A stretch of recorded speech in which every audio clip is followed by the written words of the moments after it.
akan saya mulai.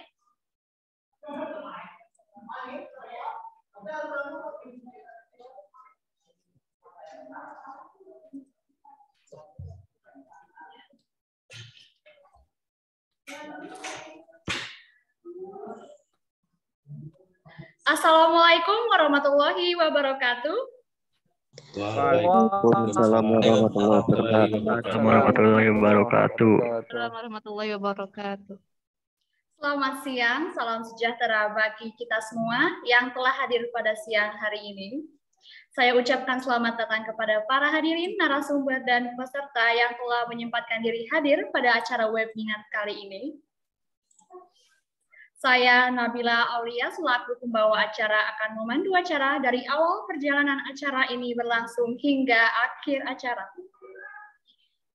Pada kesempatan yang berbahagia ini, marilah kita panjatkan rasa syukur atas hadirat Tuhan Yang Maha Esa yang telah memberikan limpahan rahmat dan karunia-Nya sehingga pada siang hari ini dalam keadaan sehat, kita semua dapat menghadiri webinar Perancangan Teknologi untuk Kemajuan Negeri dengan mengusung tema Perkembangan Teknologi Informasi to Make a Better Indonesia.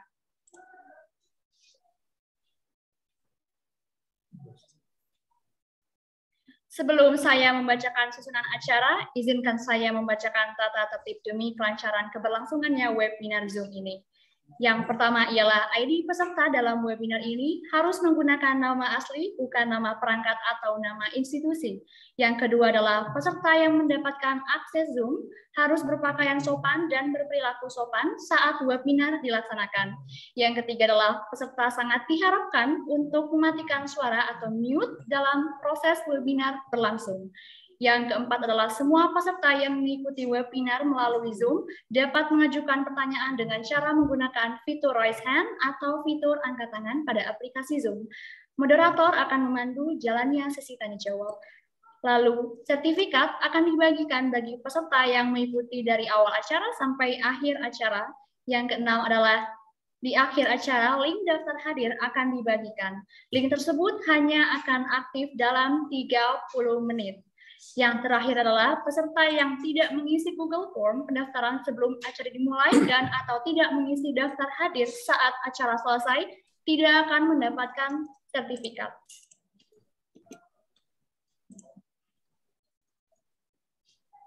Hadirin sekalian yang saya banggakan, adapun susunan acara yang akan saya bacakan pada siang hari ini, yakni pembukaan, kedua adalah sambutan, yang ketiga adalah pembacaan biografi narasumber, yang keempat adalah pembahasan materi atau acara inti, yang kelima adalah sesi tanya-jawab antara pemateri dan peserta, yang keenam adalah kesimpulan, yang ketujuh adalah penyerahan sertifikat kepada narasumber, dan terakhir adalah penutupan.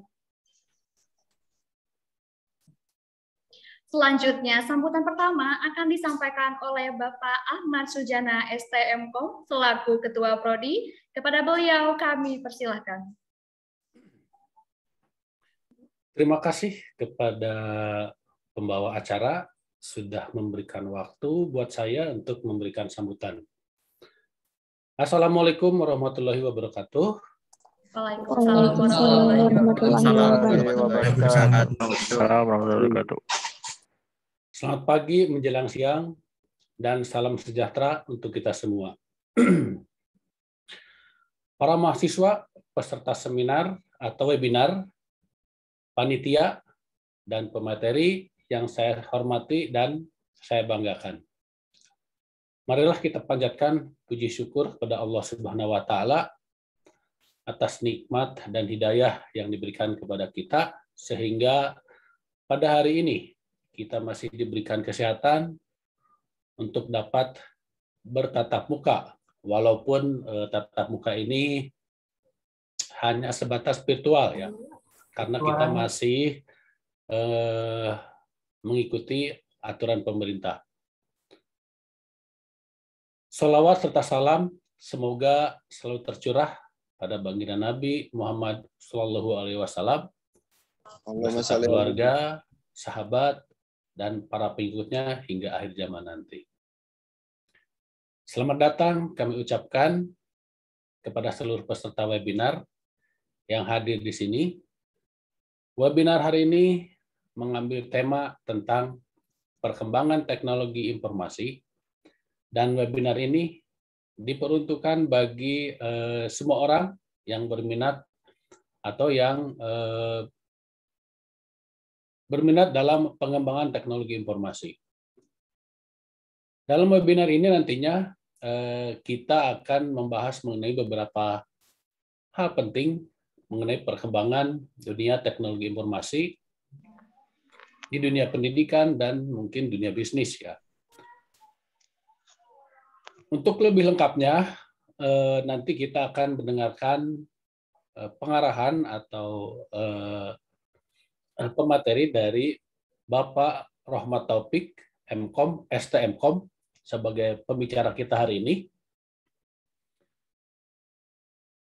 Para peserta sekalian, sebelum kita mulai webinar, marilah kita baca basmalah bersama-sama. Bismillahirrahmanirrahim. Dengan resmi acara webinar ini saya buka. Top. Untuk selanjutnya, mungkin saya akan membacakan mengenai biografi dari pemateri kita hari ini.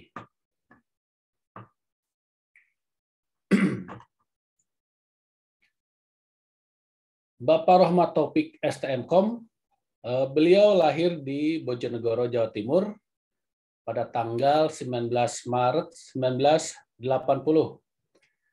Semasa kecilnya beliau menempuh pendidikan dasar dan menengah di Jawa Timur.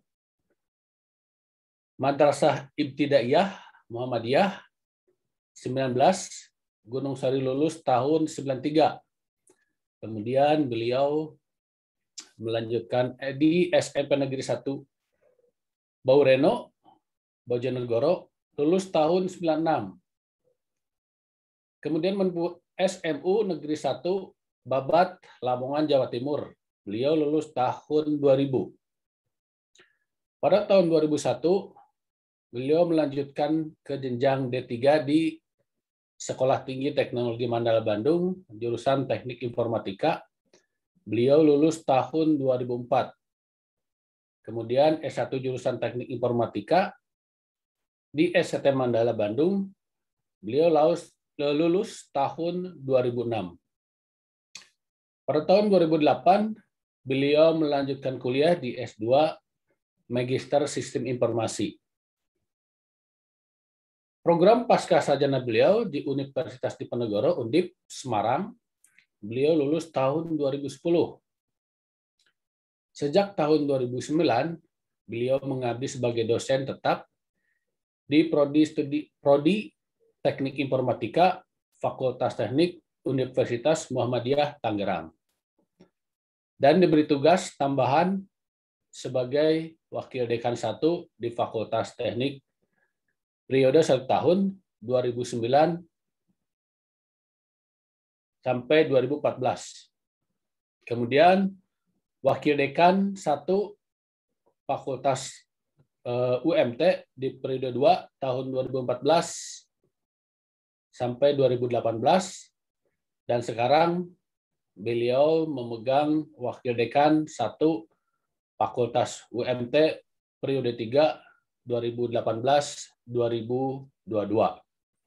Jadi pengalaman beliau itu memang sangat luas ya untuk kita nanti mendengarkan bagaimana pengalaman beliau, ilmu-ilmu beliau kita serap, mudah-mudahan menjadi ilmu yang bermanfaat bagi kita semua. Mungkin itu biografi yang saya bisa bacakan. Untuk selanjutnya, saya serahkan ke pembawa acara untuk dilanjutkan acaranya. Terima kasih. Wassalamualaikum warahmatullahi wabarakatuh. Waalaikumsalam warahmatullahi wabarakatuh. Baik, terima kasih sebelumnya kepada Bapak Ahmad Sujana yang telah memberikan sambutan hangat dan luar biasa dan telah membacakan pembacaan biografi narasumber. Untuk acara selanjutnya adalah langsung ke acara inti yang telah kita tunggu-tunggu, yaitu pembahasan materi dari narasumber. Kepada narasumber, kami persilahkan. Terima kasih, moderator. Izinkan saya share screen.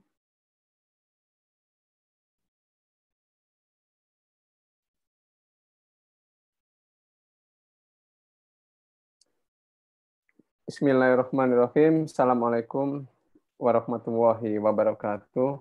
Waalaikumsalam warahmatullahi wabarakatuh. Yang saya hormati Bapak Ahmad Sujana ST MKOM, dalam hal ini mewakili Ketua Program Studi Teknik Informatika STT Mandala Bandung, serta mewakili dari pihak kampus tercinta kita, yaitu Sekolah Tinggi Teknologi Mandala Bandung. Yang saya hormati seluruh peserta webinar dalam tema perancangan teknologi informasi untuk kemajuan negeri, dan selalu yang saya banggakan mahasiswa-mahasiswi yang tergabung dalam Himpunan Mahasiswa Teknik Informatika STT Mandala Bandung atau HMIF. Terima kasih banyak sudah bekerja keras untuk melaksanakan kegiatan ini. Alhamdulillah, alhamdulillahilladzi arsala rasulahu bil huda wa dinil haq liyudhhirahu ala dini kulli walau karihal kafirun wal musyrikun. Asyhadu an la ilaha illallah wahdahu la syarikalah wa asyhadu anna Muhammadan abduhu wa rasuluh la nabiyya ba'da. Pertama-tama marilah kita panjatkan puji syukur kita atas kehadirat Allah Subhanahu wa taala yang mana pada siang hari ini masih memberikan kesempatan kepada kita untuk melakukan ibadah dalam kegiatan webinar. Kedua kalinya sholawat serta salam mudah-mudahan terlimpahkan pada junjungan Nabi besar Nabi Muhammad Shallallahu Alaihi Wasallam. Langsung saja saya mulai seminar ini. Sebelum saya mulai, saya ingin cerita sedikit ya tentang saya, khususnya dulu yang saya ingat, karena saya juga kebetulan alumni STT Mandala Bandung, angkatan 2001, lulus 2004 di D3. Setelah itu saking cintanya saya dengan STT Mandala Bandung, saya ngambil S1 juga di Teknik Informatika tahun 2004, lulus tahun 2006 ya, tahun akademik 2006. Ini secara pendidikan saya sudah disampaikan oleh Kang Jana. Saya mohon maaf sama Kang Jana itu manggilnya udah nggak Pak lagi ya, Kang, karena dari dulu itu ya kita ya temenan itu ya. Ya, ya Kang Jana itu dah ya sama teman sama kita semua seangkatan 2001 ini. Dulu sebenarnya sebelum saya kuliah di Doktor Sistem Informasi ini, saya juga sudah pernah kuliah di S3 ya. S3 luar negeri, tapi bukan di luar negeri benar. Luar negeri itu artinya di swasta ya. Swasta di Jakarta, namun lihat perkembangannya kok sedikit ada kendala, akhirnya saya putuskan hubungan dengan kampus tersebut. Jadi kita itu sebagai laki-laki kalau udah nggak cocok kita putuskan saja gitu ya. Anda juga kalau pacaran sama pacar kelihatannya nggak cocok, putuskan saja, cari pacar yang lain ya gitu. Saya di kampus itu nggak cocok, saya putuskan saya cari kampus yang lain ya. Alhamdulillah ketemu jodohnya di Doktor Sistem Informasi Undip Semarang. Jadi saya D3 S1 di STT Mandala Bandung, S2 S3 insya Allah di Undip Semarang. Jadi dua apa teman? Dua derajat ya. 2 derajat di kampus yang sama ya, D3 S1 Mandala Bandung, S2 S3 di Undip Semarang. Jadi seperti itu. Tema kita pada siang hari ini adalah perancangan teknologi informasi untuk kemajuan negeri. Lalu di sini ada subpoin kecil yaitu perkembangan teknologi informasi. Saya tertarik untuk mengisi seminar ini karena memang yang pertama, saya merasa ya pingin adik-adik kelas saya itu ya nantinya ya memiliki kemampuan yang tinggi, memiliki sudut pandang yang luas, sehingga mudah-mudahan kesuksesannya minimal seperti saya gitu. Seluruh yang ikut seminar pada siang hari ini minimal sukses saya. Syukur-syukur ya Kang Jana ya. Syukur-syukur bisa lebih sukses daripada saya. Itu adalah harapan dari seorang dosen, seorang senior katakanlah kalau di himpunan itu, maupun dari pihak universitas. Jika kita berbicara masalah teknologi informasi, mungkin pertanyaan pertama yang akan muncul itu sepenting apa sih teknologi informasi di era ini? Kan gitu ya. Apakah sama kepentingan atau peran teknologi informasi di era 20-an dibandingkan dengan era 2020 ini? Ya sangat berbeda tentunya ya. Jadi dulu saya pertama kali memegang komputer ya. Pertama kali memegang komputer itu di tahun 2000 itu di Sekolah Tinggi Teknologi Mandala. Pertama kali. Itu belum punya HP, belum kenal internet dan lain sebagainya. Komputer itu saya pegang pertama kali di STT Mandala. Karena di SMP SMA saya waktu itu masih belum ada komputer. Saya kan asli di kampung ya, sekolahnya di kampung, jadi belum mengenal komputer. Komputer pertama kali itu saya pegang di STT Mandala Bandung dengan sistem operasi mungkin yang Anda juga sudah nggak kenal sekarang ya, tapi harusnya mengenal sistem operasi sejarah daripada sistem operasi itu namanya adalah DOS ya, Disk Operation System atau Disk Operating System gitu. Anda udah nggak kenal, zamannya saya Kang Jana itu kenal ya. Jadi kalau kita mau menggunakan komputer, kita pakai disket ya. Ya Kang Jana ya, kita pakai disket, kita masukkan disketnya baru di running. Maka dari itulah istilahnya itu di booting ya. Kita pakai disket baru bisa di booting, istilah ngebut gitu, di booting. Maka dari itu muncullah istilah IT Bootcamp di dalam HMIF itu. Nggak tahu sekarang masih digunakan atau nggak tuh istilah IT Bootcamp itu. Justru kalau itu malah nggak digunakan ya sangat sayang, itu kan istilah-istilah yang muncul dari periode saya. Karena istilah itu saya gunakan juga di kampus Universitas Muhammadiyah Tangerang, Teknik Informatika. Jadi kalau kita mau kaderisasi, pengkaderan itu kita menggunakan istilah IT Bootcamp. Karena istilah itu bagaimana kita membuting ya. Kalau dulu kan komputer dibuting dulu. Kalau sekarang tinggal tombolnya dipencet. Bagaimana kita membuting mahasiswa baru itu seperti pada saat kita dulu membuting komputer yang baru. Asumsinya seperti itu. Kemudian AM juga masih ada istilah IT ya, bootcamp itu. Ya. Itu istilah yang sepertinya sih munculnya di era saya. Maupun kakak kelas saya yang masih di himpunan. Lalu sepenting apakah teknologi informasi? Katakanlah saat ini mungkin kalau kita bepergian gitu ya, ada barang kita yang ketinggalan, ada tas, ada buku, ada apa dan lain sebagainya ketinggalan, itu kita nggak akan balik lagi untuk ngambil buku itu. Tapi kalau HP kita ketinggalan, kemungkinan besar kita balik lagi untuk mengambil handphone itu. Saking pentingnya HP itu. Bahkan di era sekarang, jika di persentase waktu kita itu sebenarnya lebih banyak habis di depan HP, lebih banyak habis di depan dosen, lebih banyak habis di depan televisi, atau lebih banyak habis di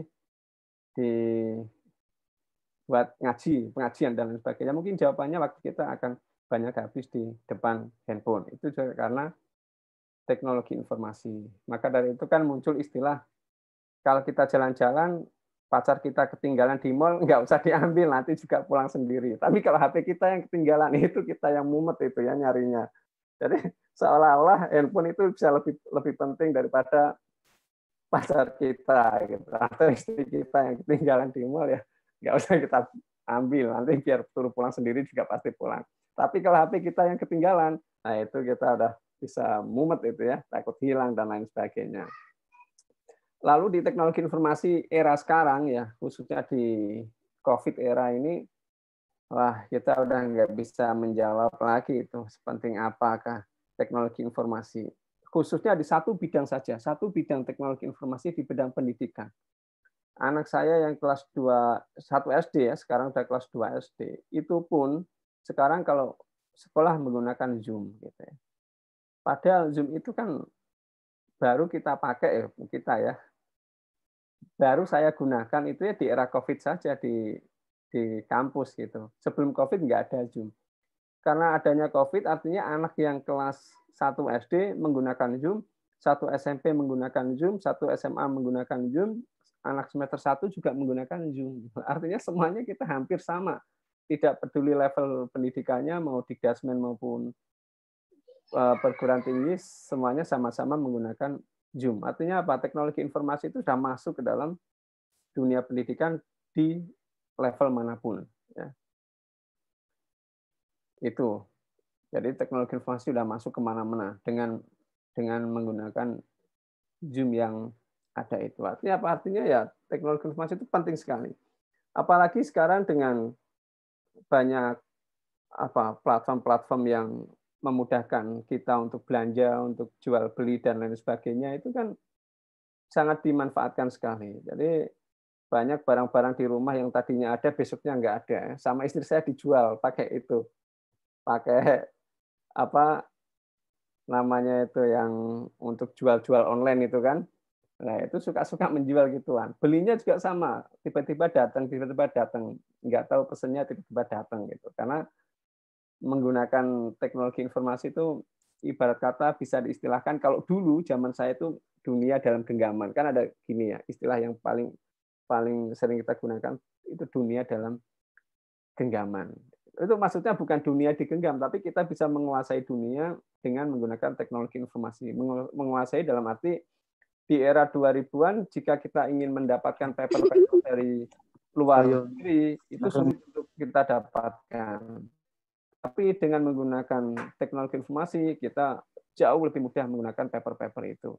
Dulu di era 2000-an, kalau saya ingin mendapatkan materi untuk dimasukkan ke laporan kerja praktek ataupun skripsi, itu Kang Jana juga pasti masih ingat. Pasti kita datang ke sebut nama saja Gramedia gitu ya, untuk melihat materi-materi kita baca, kita catat gitu. Lalu berkembang lagi nggak boleh mencatat di tempat itu, akhirnya kita sedikit kesulitan gitu.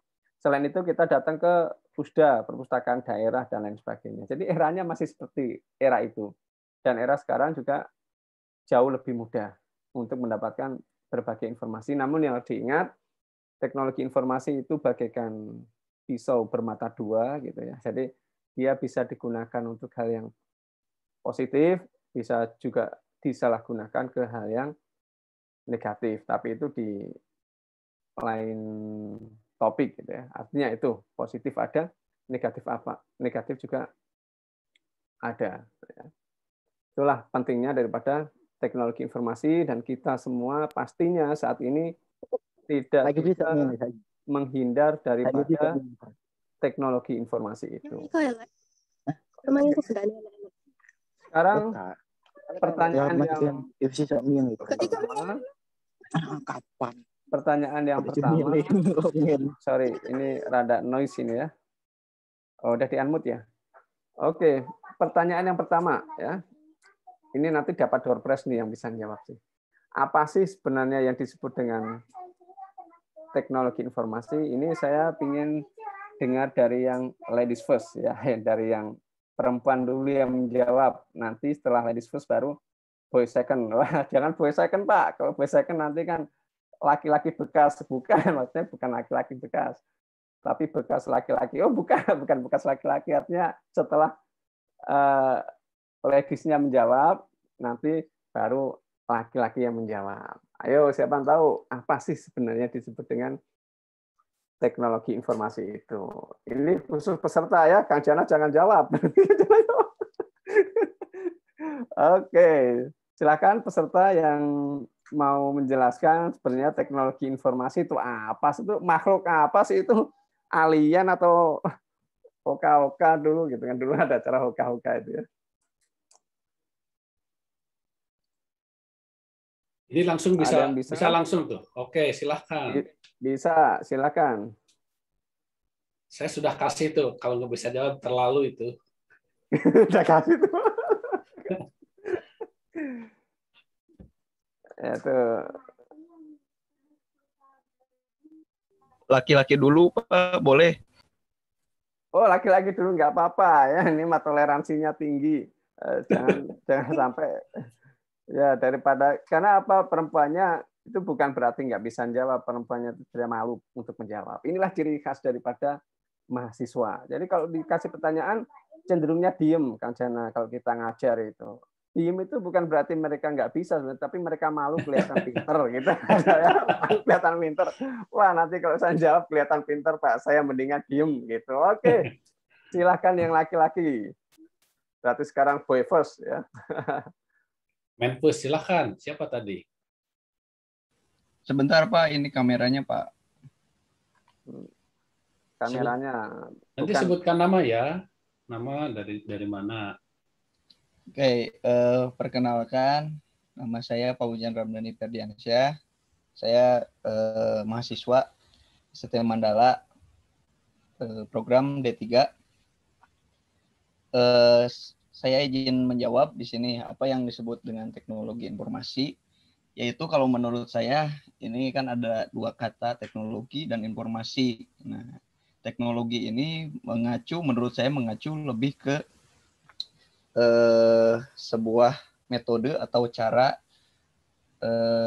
agar mendapatkan informasi lebih mudah gitu. Nah, informasi ini sendiri yaitu adalah data yang telah diolah dan sudah lengkap gitu, sudah akurat dan terupdate gitu.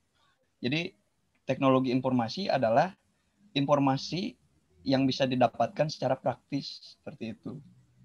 Kalau menurut saya seperti itu, Pak. Oke, Mas Faujan Ramdhani dari D3 ya, Kang ya? D3 betul, Pak. Ya, sama. Saya dulu juga berawal dari D3 dulu, setelah itu saya lanjutkan ke S1. Maka dari itu di himpunan saya kan jabatannya wakil ketua himpunan. Untuk ketua himpunannya itu Kang Budi Sunaryo dari S1. Saya D3. Oke, Kang Faujan jawabannya sangat betul ya, karena memang kalau saya jadi dosen ngajar itu apapun jawaban mahasiswa itu pasti betul. Apalagi dia sudah menyebutkan menurut saya, Pak. Pokoknya gini, Pak. Kalau pokoknya kan pasti betul, nggak bisa salah itu ya. Nah, udah betul. Sekarang dari yang ladies, bukan ladies first, karena ladies second ya. Ini yang muncul di kamera ada Elsa Azhar. Silakan dijawab. Yang perempuan jangan sampai kalah sama yang laki-laki ya. Siapa tahu nanti Anda menjawab tapi lebih betul, lebih betul. Pokoknya nggak ada yang salah. Saya Pak jawab teknologi informasi itu apa? Waduh, saya lupa Pak. Betul itu juga teknologi informasi ada lupa, nggak apa-apa ya. Namanya juga masih mahasiswa Pak. Gitu. Kalau saya jawabnya betul terus kan saya jadi dosen Pak. Itu nanti. Oke, silakan. Yang ladies. Silakan. Oke. Dah, kita lanjut ya. Mungkin masih malu, nggak apa-apa namanya. Ya, perempuan tuh biasanya suka seperti itu, Kang Jana ya. Iya, seperti itulah. Oke. Seperti itulah biasanya. Ini alhamdulillah peserta sudah berapa? Tadi kok saya lihat terakhir 131. Di saya ada 258. 200. Ya. Wah, ini udah luar biasa ya. Kebetulan mata kuliah saya suruh semua masuk. Oh iya. Tadinya mahasiswa saya mau saya suruh join, tapi kata peserta, Pak sudah penuh Pak gitu. Oke, siap. Kita lihat beberapa teori mengenai teknologi informasi tadi yang dari Kang Faujan kalau nggak salah itu udah tepat sekali. Kita amati yang nomor 1 dulu. Ya, ini teknologi informasi merupakan istilah umum yang menjelaskan teknologi apapun yang membantu manusia dalam membuat, mengubah, menyimpan, mengkomunikasikan atau menyebarkan informasi. Ini bukunya William dan Sawyer. Bukunya terjemahannya covernya warna putih. Ya, ini intinya adalah membuat, mengubah, menyimpan, mengkomunikasikan dan menyebarkan informasi. Itu teknologi informasi. Loh, apakah HP bisa digunakan untuk membuat? Bisa. Mengubah bisa enggak? Bisa. Menyimpan bisa, bisa. Mengkomunikasikan bisa nggak? Bisa. Menyebarkan informasi bisa nggak? Bisa. Berarti contoh teknologi informasi adalah HP. Gitu aja ya. Oke, ini tahun-tahun yang lama, itu 2004, teknologi informasi merupakan istilah yang menjelaskan tentang organisasi komputer dan infrastruktur komunikasi. Ya, intinya adalah komputer dan infrastruktur komunikasi. Lalu di Oxford English, dia menjelaskan teknologi informasi adalah hardware dan software yang bisa termasuk jaringan dan telekomunikasi. Ya. Jadi intinya teknologi informasi itu adalah sebuah alat komputer dan komunikasi, ya. Teknologi dan informasi. Tapi alatnya adalah komputer dan alat infrastruktur komunikasi. Contoh daripada teknologi informasi saat ini adalah handphone, gitu ya. Jadi itulah yang disebut dengan teknologi informasi. Dan mata kuliah ini betul yang disampaikan Kang Jana, memang ada di program studi teknik informatika. Mungkin kalau sistem informasi mungkin nggak ada. Selanjutnya kita lihat arah perkembangan teknologi informasi. Sebenarnya teknologi informasi ke depannya itu seperti apa sih? Nah, kan gitu ya. Untuk komunikasi, konektivitas lebih bisa terkonek. Ya. Betul nggak sih bisa lebih konektivitas, artinya koneksi jauh lebih luas gitu. Coba kita ambil salah satu contoh. Dulu kalau ibarat kata saya mau telepon Kang Jana itu ya hanya saya dengan Kang Jana saja gitu ya. Nggak bisa saya dengan Kang Jana, ada Nabila, ada Elsa, dan itu nggak bisa zaman dulu. Jadi memang hanya berdua saja. Gitu. Tapi sekarang bagaimana? Sekarang kita bisa komunikasi dengan lebih dari banyak orang juga bisa ya, dengan menggunakan Zoom aja kita bisa nyampe berapa nih, tergantung registernya ya, bisa sampai 1.500 dan lain sebagainya. Artinya lebih bisa terkonek ya, satu dengan yang lainnya. Jika kita menggunakan apapun ya, yang saya tahu itu apapun alat yang kita gunakan itu memang bisa lebih dari satu. Pakai telepon juga bisa. Saya pakai Telkomsel itu juga bisa telepon lebih dari satu. Apakah bisa lebih interaktif? Bisa. Multimedia apakah masuk di dalamnya? Bisa.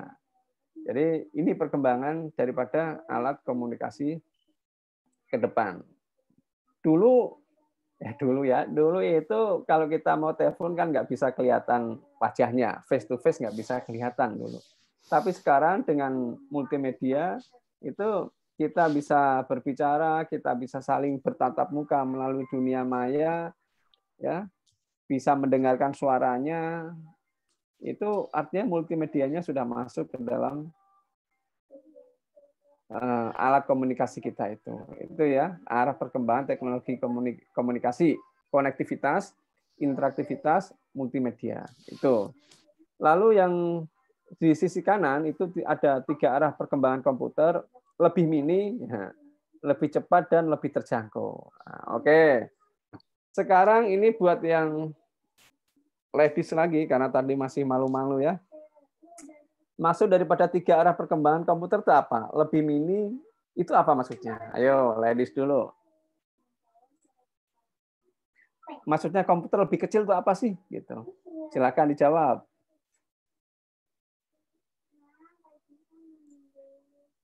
Kang Punten, saya mungkin lab dulu ya, karena barusan sudah Bang. ini telepon ke rumah sakit. Terima kasih untuk semuanya ya. Siap, Kang. Silakan dilanjut. Oke, yang ladies, maksudnya 3 arah perkembangan komputer itu apa? Lebih kecil, lebih cepat, lebih terjangkau. Jangan sampai ini nanti diserobot sama yang voice second tadi ya.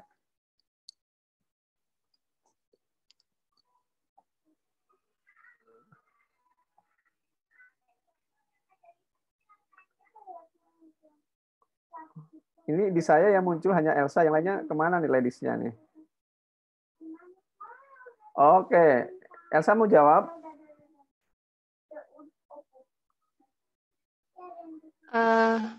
Boleh Pak, mau jawab.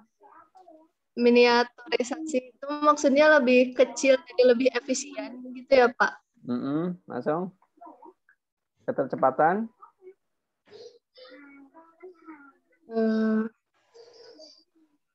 Ketercepatan dalam jaringannya mungkin atau sinyal gimana, Pak? Betul sekali buat Neng Elsa. Keterjangkauan. Harganya kayaknya ya, Pak. Iya, betul sekali. Jadi mahasiswa Mandala itu sebenarnya pinter-pinter banget ya. Karena dosennya juga pinter, akhirnya mahasiswanya ikut pinter ya, ikut dosennya. Jadi lebih mini itu sebenarnya betul yang disampaikan oleh Elsa ya. Dulu tuh waktu saya kuliah di STT Mandala pakai MIRC. Jadi saya cerita ya Anda nggak tahu masalahnya, Anda mungkin belum pernah menggunakan. Pakai MIRC itu kita bisa kenal sama orang Malang, orang Solo, orang Jogja, orang Kalimantan, Sumatera, lain-lain itu dengan MIRC itu. Saya kenal salah satu cewek namanya kebetulan Elsa gitu. Maka saya kok ingat, oh ya Elsa ya. Orang Solo. Namanya dulu Elsa Winata, nama samaran mungkin. Jadi sini loh kok Elsa muncul di sini lagi. Cuman dulu nggak pernah ketemu orangnya. Jadi kita bisa komunikasi lewat alat itu MIRC, tapi kita nggak pernah bisa ketemu orangnya. Maksudnya ya hanya kayak kita WA-an aja, tapi nggak bisa dimunculkan itu. Oke. Lebih mini itu memang benar. Jadi komputer itu lebih ke sana, lebih kecil. Dulu di zaman saya tahun 2000-an itu komputer tuh segede TV tabung ya. Jadi kalau Anda mungkin di lab atau udah ganti belum, itu kan komputernya gede ya, gede, jumbung gede ya, kayak seperti TV tabung. Lalu ada CPU-nya, Central Processing Unit-nya tuh gede banget ya. Nah, itu komputer zaman dulu. Memang besar. Lalu komputer zaman sekarang sebesar handphone Anda.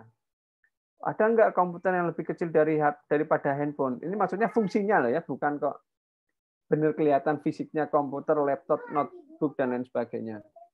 Ada, Pak. Jadi sekarang itu komputer sudah masuk ke dalam jam tangan. Arloji yang canggih itu kan sudah fungsinya hampir mirip seperti komputer. Jadi yang saya tahu saat ini komputer paling besarnya segede jam tangan itu. Bisa buat nyimpen data, ngerubah data, foto, dan lain sebagainya. Lebih mini.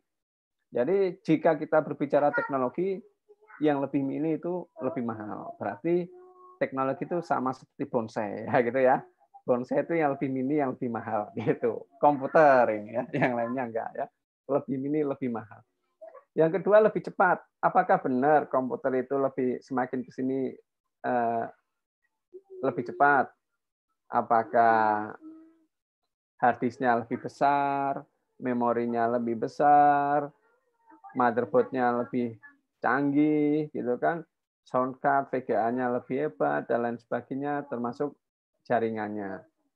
Betul, jadi dulu tahun 2000-an itu kan kita punya komputer ya. Seingat saya tuh proses hard disk-nya itu 4 giga kalau nggak salah.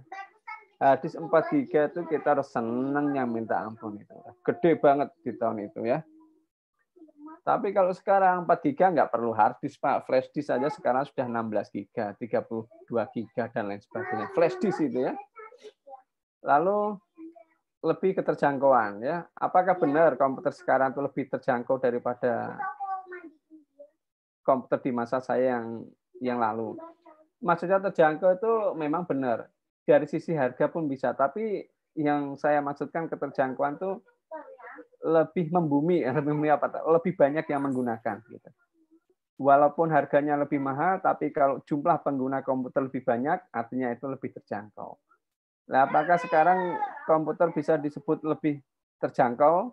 Ya, pasti ya, karena tidak hanya anak SMA, anak SMP, anak SD pun sudah menggunakan komputer saat ini. Khususnya internet ya di HP. Bahkan anak TK pun sekarang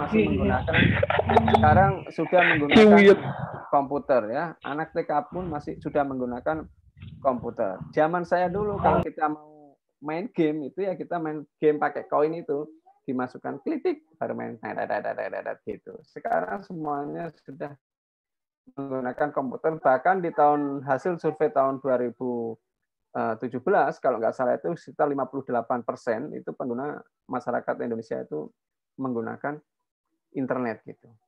Jadi memang perkembangannya di Indonesia paling pesat, bukan paling pesat ya, mungkin ya sangat pesat ya, sangat pesat pengguna internet di Indonesia. Karena di Asia pun ya itu jika tidak salah itu data yang saya dapat dulu kita peringkat keempat pengguna daripada internet. Artinya apa? Artinya perkembangan teknologi informasi itu jauh lebih cepat. Oke, sekarang kita ke lingkup daripada teknik informatika.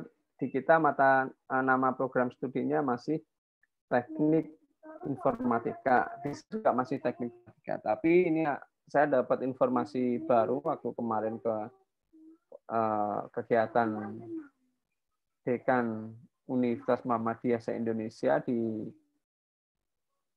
Banjarmasin, itu dapat informasi bahwa beberapa prodi yang tadinya teknik informatika itu sudah dirubah menjadi informatika saja. Tekniknya tidak ada. Ya, kalau kita kan di sini masih teknik informatika. Yang membedakan jika ada tekniknya berarti masih harus ada mata kuliah MIPA ya, MIPA ya, matematika seperti kita kan kalkulus sampai 4 dan lain sebagainya. Ada fisika, ada kimia dan lain sebagainya. Nah, jika kita di Inggrisnya di luar negeri namanya computer science, itu lingkup kita adalah yang pertama adalah yang lingkup besarnya adalah application teknologi. Dari bagaimana kita mengaplikasikan sebuah teknologi. Kita yang kedua adalah software development, bagaimana kita mengembangkan perangkat lunak. Lalu yang ketiga adalah sistem infrastruktur. Infrastruktur biasanya contoh gampangnya itu bagaimana kita membuat jaringan ya gitu ya, gampangnya jaringan internet dan lain sebagainya. Dulu pada saat saya kerja itu saya kerja ikut Pak dosen kita ya, Pak Purwadi MP. Dulu itu ya saya masih belajar itu ya bukan ibarat kata memang kegiatan yang dilakukan itu kerjanya itu narik kabel gitu, narik kabel. Namanya kabel UTP menggunakan konektornya tuh RJ45, ada tang crimping itu ya kita ya kayak gitu kegiatan kerjaan anak D3 ya seperti itu. Jadi narik kabel sudah 100 meter pasang switch hub ada yang 4, 8, 16, 32, 64 dan sebagainya. Nanti tarik kabel lagi, tarik kabel di atas itu gedung-gedung, bangunan-bangunan. Jadi kalau Anda masuk bangunan lalu di atas masih ada kabel RJ45 berarti ada kabel UTP itu berarti orang-orang jaringan-jaringan lama. Dan sekarang sudah menggunakan WiFi itu udah nggak digunakan. Kalau dulu ya kerjanya ya beneran narik kabel benar. Ada komputer, hardware, dan arsitektur. Di sini dari 5 ini sebenarnya yang lebih banyak dilakukan oleh mahasiswa informatika adalah software engineer, software development, adalah pengembangan daripada perangkat lunak. Dan ada teman saya juga seangkatan, dia ke arah, bukan di sini ya, dia ke security ya. Nanti ada kita bahas juga. Di software development ya, yang sudah join di grup ini ada Kang Ahmad Mutarom ya, itu ada Kang Budi Surya juga mungkin sudah join. Tadi Kang Ahmad Mutarom juga dia berawal dari kerja praktek, lalu lanjutkan ke skripsi, lalu kerja di tempat itu ya, dia menjadi programmer yang levelnya level Asia ya, bisa sudah ke Malaysia, ke Singapura gitu ya. Bahkan tadi waktu sharing sama Kang Jana, waktu di bandara sama-sama di pesawat, ketemu sama Kang Arom di depan, Kang Jana di belakang. Cuman mau nyapa nggak enak karena sama-sama satu pesawat. Ya, itu waktu Kang Jana mau ke Belanda. Itu ya karena keahlian di bidang software development itu pun bisa sukses ya seperti Kang Arom ya. Jangan ditanya masalah gajinya udah lebih-lebih, apalagi istrinya ya, istrinya hanya satu Kang Arom, gajinya banyak tapi istrinya satu ya. Sama seperti saya ya. Saya gajinya kecil, istrinya satu ya. Sama ini teman-teman saya nih ya. Jadi inilah sebenarnya lingkup daripada teknik informatika ya. Lingkup kita di mana sih? Di sini, application teknologi, software engineering, develop sistem infrastruktur. Di atas ada sedikit ya beririsan dengan organizational system issue, masalah-masalah organisasi. Ini biasanya nanti lebih ke arah sistem informasi.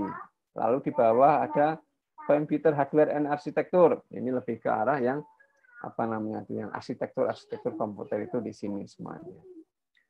Lalu kita coba mengenal sedikit masalah computing curricula 2020. Nah, ini memang panduan kita dalam mengembangkan kurikulum. Ini juga digunakan di beberapa kampus. Buat Anda nanti kalau ada waktu, ataupun kalau ada pas dosen yang mengampu mata kuliah yang ada hubungannya dengan ini, ya nanti dicolek-colek saja ke arah computing curricula ini. Karena di sini dijelaskan kekinian daripada ilmu komputer, mulai dari ilmu sistem informasi, ilmu teknik informatika, dan lain sebagainya. Di sini dijelaskan bahwa komputasi itu apa, gitu ya. Komputasi mencakup berbagai interpretasi seperti merancang dan membangun sistem perangkat keras dan perangkat lunak, ya, untuk berbagai tujuan. Nah, gitu ya, untuk berbagai tujuan. Tujuannya untuk apa sih? Untuk pemrosesan, betul. Untuk penataan dan pengelolaan informasi, betul. Untuk pemecahan masalah, membuat sistem komputer berperilaku cerdas, betul. Membuat dan menggunakan media komunikasi dan hiburan, betul. Untuk menemukan serta mengumpulkan informasi. Inilah yang disebut dengan komputasi. Sekarang tuh hampir semuanya sudah modelnya komputasi semua, ya. Semuanya udah komputasi. Ya, kita menggunakan komputer untuk beli sesuatu udah komputasi juga di situ. Lalu masih ke computing curricula, ini ya bidang-bidang ilmu komputer, ya, termasuk sistem informasi teknologi, software engineering, computer engineering. Kita kan posisinya di sini berarti computer science, di ilmu komputer, ya. Apa yang kita pelajari di sini? Di sini ada software development fundamental, ya. Nanti ada apa namanya, dasar-dasar daripada pengembangan software.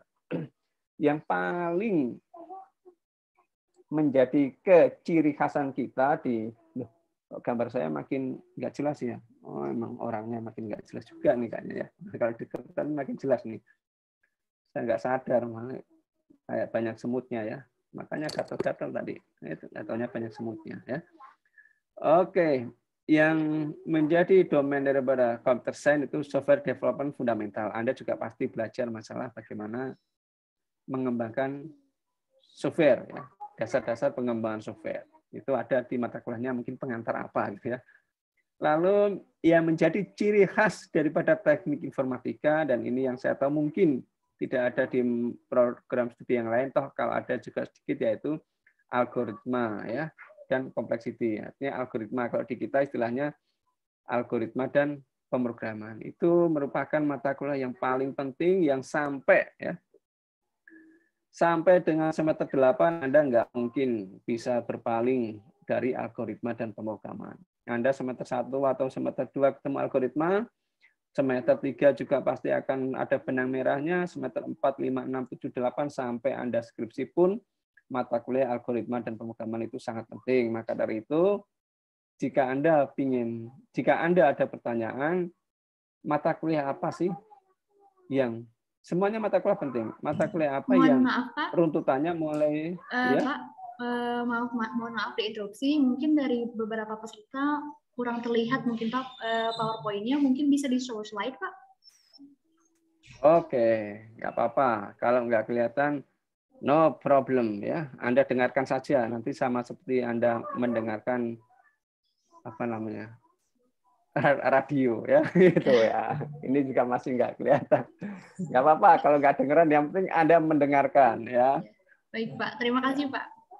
Ya, oke. Jadi algoritma pemrograman itu hal yang paling penting di dalam teknik informatikaan. Salah satu hal yang paling saya senang ya mata kuliah ini, algoritma pemrograman. Ada nggak Pak orang yang bisa membuat program, ahli program, tapi nggak bisa algoritma? Nggak ada, gitu ya. Ya orang, lalu pertanyaan dibalik. Ada nggak Pak orang yang ahli algoritma, tapi nggak bisa membuat program? Ada kalau itu. Ada nggak Pak orang yang nggak bisa algoritma dan nggak bisa membuat program? Ada juga, gitu ya. Ada nggak orang yang pintar algoritma dan pintar program? Banyak, gitu ya. Gitu. Tapi kalau yang nggak bisa algoritma, namun dia pinter programming, ya dia sepertinya sih nggak ada. Karena dasarnya adalah algoritma dan pemrograman. Di saya dulu belajar pakai Pascal ya, ingat saya pakai Pascal sama C ya, Pascal sama C. Lalu ada software engineering ya. Software engineering itu saya dan teman-teman dulu menggunakan bukunya Roger S. Pressman ya. Itu dipelajari bahasa pemrograman dan lain sebagainya, ini nanti dipelajari. Ini main knowledge area dan yang bawah core performance capability ya. Oke, selanjutnya apa yang harus kita pelajari ya, gitu ya. Ini waktunya sudah berjalan berapa lama ini?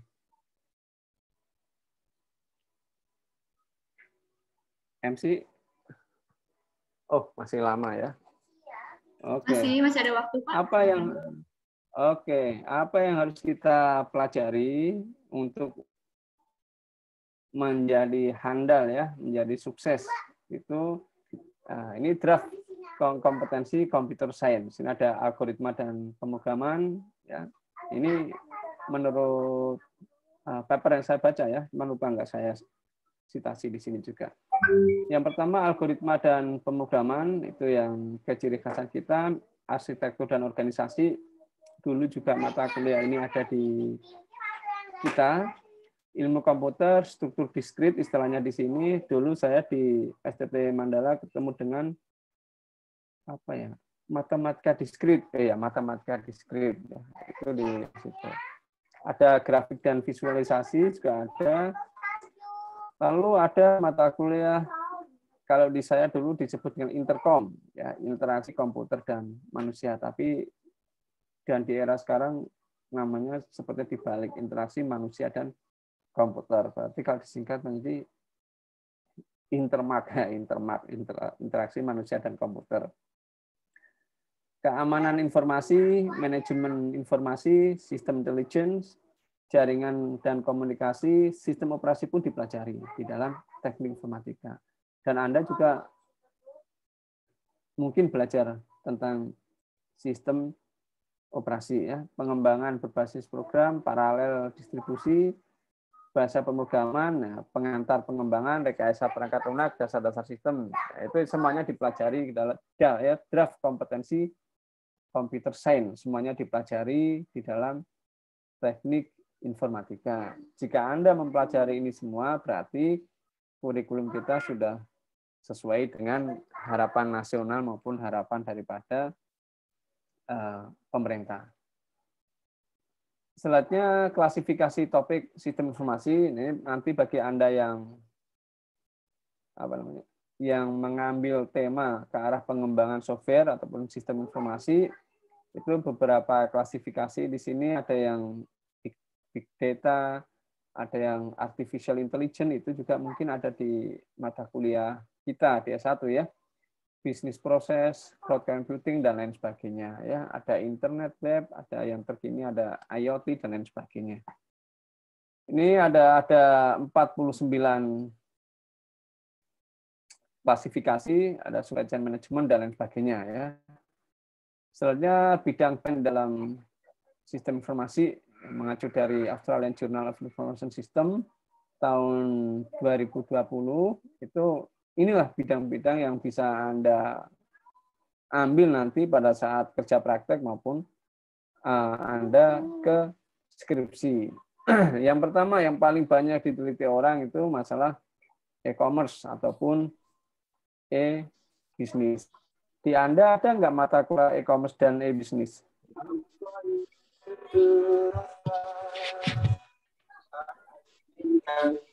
Ada ya? Nabila ada mata kuliah e-commerce, e-bisnis? Belum Pak, kalau saya belum dapat e-commerce. Oh, belum dapat. Ya. Mungkin nanti juga akan dapat ya. Iya Pak. Ada sistem informasi manajemen and planning. Yang kelima ada security and privacy. Jadi ini kalau kita berbicara security, ingat teman saya dulu, Kang Jenny ya, Kang Jenny itu dia ahli di bidang security karena dia dulu mahir lah punya komunitas, punya komunitas masuk ke dalam komunitas hacker dan lain sebagainya ya. Karena security yang dia miliki, kalau tadi ada Kang Arom karena web programming yang dia miliki bisa sampai ke luar negeri, Kang Zeni juga karena security yang dia miliki, ya, ini informasi yang saya dapat, tapi akurasi kebenarannya belum pernah diteliti ya, maksudnya belum pernah benar nggak ini nggak tahu. Tapi yang saya dapat tuh dia pernah ke Rusia ya, pernah ke Rusia, lalu udah masuk di kerja juga, sekarang dengar-dengar sudah kembali ke Indonesia, namun ya udah hilang kontak. Namun maksud saya tuh jika Anda tidak bisa web programming, Anda masih ada kesempatan untuk menjadi ahli security. Itu loh maksudnya ya. Programming saya nggak bisa Pak, web security bisa. Web security saya nggak bisa Pak, saya ahli jaringan Pak, jaringan saya bisa. Programming saya nggak bisa Pak, web security saya nggak bisa Pak, jaringan saya nggak bisa Pak. Anda bisa menjadi analis sistem. Nah kan gitu. Analis sistem saya nggak bisa Pak, programming nggak bisa, ini nggak bisa, itu nggak bisa Pak. Nah, Anda masih bisa jadi menjadi web designer. Nah gitu loh. Jadi memang begitu banyak celah-celah yang bisa Anda kuasai sehingga itu nanti Anda bisa sukses di bidang yang lainnya gitu. Seperti saya, programmer hanya bisa sedikit, jaringan, ya karena bisa praktek ya, karena pernah praktek, jaringan pasti bisa. Jaringan bisa. Lalu yang lainnya nggak bisa, ini itu nggak bisa, ini nggak bisa, nggak bisa, nggak bisa. Bisa jadi dosen, gitu kan gitu lingkupnya. Jadi kita kenali diri kita masing-masing, sebenarnya kita itu akan sukses di jalan yang mana sih, gitu. Ini masih banyak jalan ya, masih banyak bidang yang bisa Anda optimalkan. Mobil computing, nah, saya programming bisa Pak, tapi di pemrograman berbasis mobile itu juga Anda bisa menjadikan Anda sukses, gitu ya. Artinya banyak jalan menuju Roma ya, banyak jalan menuju kesuksesan buat Anda. Apalagi kita yang berada di teknik informatika ya Anda harus highest confident, harus percaya diri yang tinggi bahwasanya Anda tuh akan menjadi orang yang sukses gitu. Anda akan sukses, Anda akan menjadi orang yang dilihat orang, Anda akan menjadi orang yang sibuk gitu kan. Kalau dulu pada saat saya kuliah ditanyain sama bahasa guyonannya itu kalau kita lagi sibuk tuh kita bilang sok sibuk gitu ya gitu. Dan saat itu saya belum pernah menjadi orang yang sibuk. Jadi gimana sih rasanya menjadi orang sibuk itu? Wah, cuman sekarang baru merasakan bagaimana menjadi orang yang sibuk ya. Di sisi lain harus tugas ke luar daerah, sisi lain harus nguji KP, nguji skripsi, sisi lain harus ngikut seminar. Wah, itu di waktu yang bersamaan. Itu oh ternyata orang yang sibuk itu ya enak tapi nggak terlalu enak juga ya gitu. Jadi kita kalau nggak bisa bagi waktu itu tadi di luar daerah nguji KP, nguji skripsi, ikut seminar, lalu kita kuliah lagi gitu, kuliah di S3 itu artinya 4 kegiatan yang harus diselesaikan di waktu yang bersamaan. Itu kalau prosesornya nggak kuat kan bisa ngebul juga itu ya. Maka prosesor Anda dilatih sedikit-sedikit biar nggak ngebul nanti kalau kena banyak kegiatan. Jadi harus dilatih dikit-dikit ini itu. Ya salah satu melatihnya ya kalau saya aktiflah di himpunan gitu. Himpunan itu akan memberikan Anda soft skill yang memang luar biasa. Anda akan belajar bagaimana cara memanage waktu, Anda akan belajar cara komunikasi ya. Anda akan belajar cara memanage manusia gitu. Anda akan belajar memanage kegiatan dan lain sebagainya. Apa yang Anda tidak dapatkan di kampus itu artinya di perkuliahan, itu jika Anda aktif di himpunan, itu insya Allah akan Anda dapatkan di himpunan. Dan hampir semua teman-teman saya di Muhammadiyah juga, itu yang aktivis juga, ya Alhamdulillah pada jadi, karena memang bisa komunikasi yang baik dan lain sebagainya. Dan Anda harus pede gitu, khususnya yang semester 1 nanti atau semester 3 kalau Anda ada pemilihan ketua himpunan HMIF siapa nih yang mesti Anda maju aja gitu. Saya dulu waktu pertama kali di Mandala itu menjadi ketua angkatan mahasiswa, ketua angkatan program studi D3 Teknik Informatika angkatan 2001 di STT Mandala. Saya pede aja, saya mana disuruh ayo siapa yang mau jadi ketua angkatan 2001 yang informatika, sudah ketemu namanya kalau nggak salah Fitri yang dari Aceh, teman kita.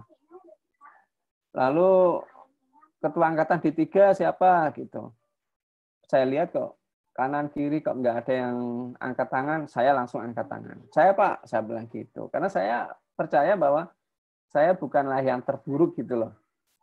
Saya di antara teman-teman saya bukanlah yang terburuk, artinya saya berani, saya Pak, muncullah saya ditunjuk sebagai ketua angkatan D3 Teknik Informatika.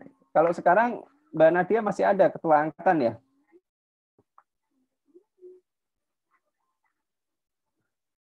Oke. Ada Pak, ada ketua angkatan Rizkan Ramdhani. Ada ya? Ada Pak. Iya, itu ketua angkatan yang S1. Oh, keseluruhan Pak? Oh, sekarang keseluruhan. Ya, kalau dulu ketua angkatan S1 ada namanya Fitri dari Aceh.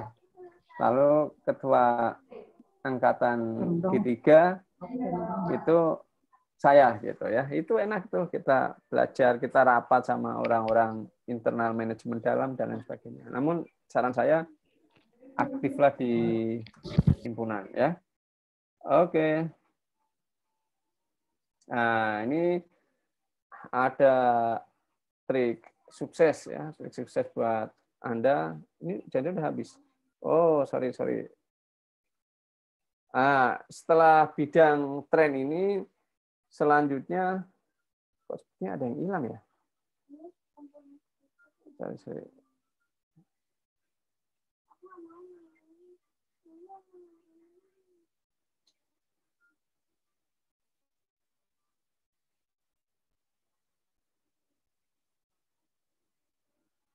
Oke. Enggak hilang. Belum saya catat. Belum saya masukkan. Setelah tren ya, tren sistem informasi yang ada ini, mungkin Anda akan bertanya kemana sih, judulnya apa nih ya? Perkembangan teknologi informasi ya. Setelah Anda mengetahui perkembangan teknologi informasi di sini, lalu bidang apa sih, domainnya kemana yang akan Anda kembangkan? Kalau melihat sekarang domainnya bisa di UMKM, tapi Anda kan sepertinya sedikit sulit mencari UMKM. Lalu selain UMKM, Anda bisa juga menerapkan ilmu dari sini ke perusahaan-perusahaan. Jadi saran saya kalau Anda kerja praktek maupun skripsi, carilah perusahaan yang besar sekalian. Karena tidak sedikit teman-teman saya dan mungkin angkatan kakak, angkatan saya juga, mereka bisa kerja di tempat perusahaan di mana mereka ikut, di mana mereka menyelesaikan kerja praktek ataupun skripsi. Banyak ya, termasuk saya juga dulu ikut di perusahaan karena ikut kerja praktek di situ. Kang Arom juga kerja di perusahaan karena kerja skripsi juga di situ. Maka carilah perusahaan yang besar. Selain di perusahaan, Anda bisa mengambil KP skripsi di mana? Ambil di instansi pemerintah. Instansi pemerintah nggak ada linknya, Pak. Nggak ada linknya, nggak ada. Ambillah di sekolah-sekolah. Gitu. Sekolah nggak ada linknya, Pak. Ambillah di toko material. Gitu. Masa, Pak? Satu informatika skripsi di toko material. Ya nggak apa-apa, kan? Nah, itu Anda sekarang kalau kita sebut merek ya, tapi nggak bisa disebut semua merek. Kalau kita di Mitra 10 itu sudah menggunakan sistem semua. Di toko material-material yang besar-besar itu sudah menggunakan sistem informasi semua gitu. Jangan dilihat daripada itunya, tapi bagaimana kedalaman ilmu yang Anda dapatkan dan sistem yang akan Anda kembangkan. Maka dari itu kalau saya bimbing KP skripsi itu tempatnya nggak pernah saya jadikan masalah. Pak, saya boleh nggak skripsi di SD gitu. Ya boleh di SD nggak apa-apa. Ya, kok boleh Pak SD nggak apa-apa kan? Anda lihat aja di SD-SD internasional itu bagaimana sistem informasinya digunakan. Oh gitu Pak, iya. Oh ya. Yeah. Boleh Pak, boleh nggak Pak di desa boleh, di kelurahan boleh nggak boleh. Kalau saya sih dimanapun tempatnya boleh. Saya tidak pernah mempermasalahkan tempat Anda menyelesaikan KP atau skripsi. Ini artinya Anda ingin mengembangkan sistem informasi itu kemana sih? Ya di mana saja boleh. Kalau sekarang saya di S3 di dunia pertanian. Loh, masa Pak pertanian kemudian sistem? Ya iya, jadi sekarang itu ya sistem informasi udah lari di semua sektor ya, di semua sektor. Bisa di semua sektor, pendidikan udah kelihatan dengan e-learning ya, dengan e-library, dengan pendaftaran online dan lain sebagainya. Lalu dunia pertanian juga sudah banyak paper-paper mengenai information technology for agriculture. Itu sudah banyak di dunia pertanian. Dunia semua di bidang itu sebenarnya informatika bisa masuk. Coba Anda cari salah satu bidang yang nggak ada teknik informatikanya. Paling sulit.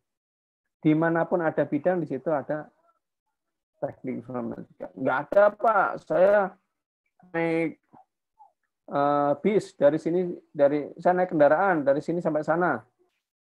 Lewat atau enggak? Lewat. Ada di situ teknik informatikanya untuk tab pada saat bayar, pada saat kita ngambil kartu dan lain sebagainya. Oh, ngambil kartu itu yang dulu ya. Sekarang kan nggak pakai ngambil kartu ya. Itu teknologi informasi. Jadi sebenarnya teknologi informasi itu berada di, ini versi saya ya mohon maaf kalau salah, berada di bidang manapun. Itu teknologi informasi bisa masuk. Dunia perbankan bisa nggak teknologi informasi? Bisa, dunia perbankan. Itu buktinya ATM juga sudah secanggih itu. Itu ya artinya memang dimanapun kita berada, versi saya hari ini ya di situ bisa kita ambil celah untuk mengembangkan teknologi informasi. Ya. Jadi dimanapun bisa. Dunia perekonomian bisa teknologi informasi, pendidikan bisa teknologi informasi, pertanahan bisa, transportasi bisa, dan lain semuanya dan lain sebagainya pasti ada teknologi informasi. Bahkan saya dulu waktu di kampus kan belajar membuat program untuk rambu-rambu lalu lintas. Mungkin juga itu pernah Anda ambil juga, merah nyala, kuning nyala, hijau nyala. Nah, itu sebenarnya implementasi daripada teknologi informasi. Trennya kemana? Kalau sekarang ke semua bidang itu lagi ngetren teknologi informasi. Dunia pendidikan juga sekarang udah nggak bisa dipungkiri ngetren sekali. Dan semuanya karena COVID sebenarnya semua bidang ngetren teknologi informasi itu ya. Lalu ini bagaimana trik kita untuk sukses? Yang pertama belajar dengan giat, namanya mahasiswa ya harus belajar, dosen juga harus belajar sama ya. Jadi belajar dengan giat. Bagaimana teknik belajar itu saya masih ingat sampai sekarang itu yang disampaikan Pak Ketua STT Mandala ya, Profesor Dwiono itu beliau memberikan saran pada kami semua bagaimana metode belajar yang harus diterapkan di level S1 menurut beliau, dan itu juga saya share ke mahasiswa saya karena menurut saya benar. Jika kita kuliah 2 SKS, berarti kita belajar selama 2 SKS atau 2 jam itu di kampus, kita belajar 2 jam itu di rumah, dan kita belajar 2 jam itu di luar. Di luar itu bisa di perpustakaan, bisa belajar kelompok, kalau zaman dulu masih tren belajar kelompok, bisa juga Anda belajar dari internet. Jadi dalam 1 minggu, jika ada mata kuliah yang jumlah SKS-nya itu 2, berarti Anda dalam 1 minggu belajar mata kuliah itu sebanyak 6 jam dalam 1 minggu. Nah, itu biasanya saya sampaikan ke mahasiswa saya, jika Anda sudah belajar selama 6 jam di rumah dalam seminggu dan Anda nilainya masih kurang bagus, ya Anda silahkan temuin saya. Nanti saya ganti nilainya menjadi bagus, menjadi A atau menjadi B, kan gitu. Karena mereka sudah berusaha keras. Nah, jadi itu belajar dengan giat. Kalau 2 SKS seperti itu. 3 SKS gimana Pak? Sama. 3 jam kurang lebihnya di kampus, 3 jam di rumah, 3 jam di luar kampus. Jika Anda sudah belajar selama 9 jam, tapi Anda masih nilainya nggak bagus, ya silahkan, kalau saya, silahkan temuin saya. Nanti saya berikan nilai yang bagus. Karena apa? Karena saya sangat memahami bahwa prosesor Anda itu kan beda-beda. Gitu. Ada Core i7, Core i10, gitu kan, Core i5. Tapi sepertinya ada nggak yang masih Pentium ini ya? Kayaknya nggak ada ya. Karena prosesornya beda-beda, akhirnya daya tangkap, cara memproses, dan lain sebagainya itu kan berbeda juga. Lalu jika prosesor Core i10 atau Core i7 kan sepertinya seharusnya cara memprosesnya lebih cepat. Maka dari itu kalau saya biasanya ngajar, saya 1 kali dijelaskan paham, ada yang paham, ada yang enggak. Ulangi lagi 2 kali dijelaskan paham, ada yang paham, ada yang enggak. Ulangi lagi 3 kali dijelaskan, ada yang paham, ada yang enggak. Biasanya kalau saya ngajar sih ya, base-nya bukan base jumlah materi yang disampaikan, tapi base berdasarkan jumlah pemahaman mahasiswa. Kalau emang mahasiswa 1 pertemuan belum paham, pertemuan berikutnya kita ulangi lagi. 2 kali nggak paham, kita ulangi 3 kali pertemuan. Itu pun nggak apa-apa. Yang penting mahasiswa itu paham. Daripada materinya cepat habis, tapi mahasiswa makin mumet ya, makin liar ya, makin liar. Lamun bahasa Sunda mah makin riet. Nah, itu mah kurang apik ya, gitu mah nggak baik gitu ya. Saya juga bisa ngomong Sunda karena dulu di Sunda, walaupun ngomong bahasa Sunda tapi logat Jawa gitu ya. Lalu yang kedua, trik sukses, kenali diri Anda sendiri. Anda harus paham, Anda itu termasuk yang serial atau yang paralel gitu ya. Kalau paralel itu biasanya Anda sambil telepon, Anda sambil makan gitu ya. Anda sambil ngobrol sama teman Anda di depannya. Itu paralel, berarti Anda hebat itu ya. Bisa melaksanakan 1 kegiatan, 3 kegiatan di saat yang bersamaan. Namun kalau Anda modelnya serial, itu berarti hanya 1 arah. Kalau lagi telepon itu nggak mau diganggu. Lagi telepon kita di sampingnya ngomong au, ai, au, ya mereka nggak dengar karena mereka serial, hanya 1 kegiatan yang dilakukan. Itu aja, itu selesai baru yang lainnya. Jika Anda paralel, Anda bisa mengerjakan dalam 1 minggu itu 3 tugas atau 3 mata kuliah secara bersama-sama. 3 luas tugas Pak. 1 dikerjakan belum selesai, ya? Mohon maaf Pak, waktunya 5 menit lagi, boleh dipersingkat aja. Oke. Jadi jika Anda paralel itu Anda bisa mengerjakan 3 tugas di waktu yang bersamaan.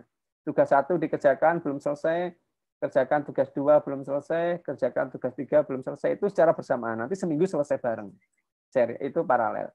Jika Anda serial, itu tugas 1 dulu dikerjakan, 1-2 hari dikerjakan selesai, baru Anda mengerjakan tugas yang kedua. Selesai, baru mengerjakan tugas yang ketiga selesai. Itu memang nggak bisa dicampur. Yang paralel saya nggak bisa dicampur, nggak bisa. Kalau saya modelnya sebenarnya di serial. Dan tugas ini baru harus selesai. Setelah selesai, baru mengerjakan tugas yang lain. Setelah selesai, mengerjakan tugas yang lain. Itu pun nggak apa-apa. Yang penting dikerjakan. Atau mengerjakannya modelnya seperti itu. Ini mungkin teori serial paralel itu baru ada di saya ya. Baru saya temukan juga nih tadi malam. Mungkin Anda belum pernah mendengar yang model seperti ini.